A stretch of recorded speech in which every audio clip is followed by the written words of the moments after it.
Welcome to the Slop Farm. Enjoy the video.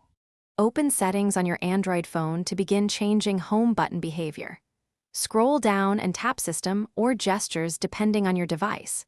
If you do not see gestures, look for Buttons, Navigation, or Display.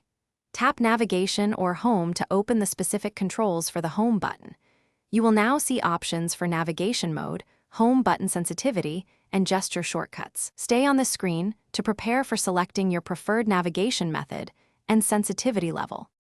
Select your preferred navigation mode to change how the Home button works. You can choose between buttons, gestures, or single-key navigation depending on the model. Tap buttons to use a traditional on-screen or physical home key. Tap gestures to enable swipe actions and hide the Home button entirely.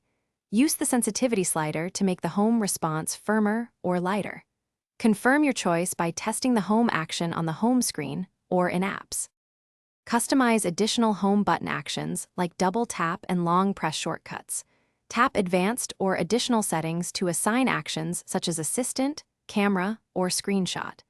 Use the provided slider to set Home sensitivity and then test the change immediately on your home screen. If you need reachability or reduced motion, open Accessibility and adjust home-related options there. Restarting the phone is rarely required, but do so if behavior seems inconsistent after changes. Thanks for watching. Consider subscribing if we helped you today.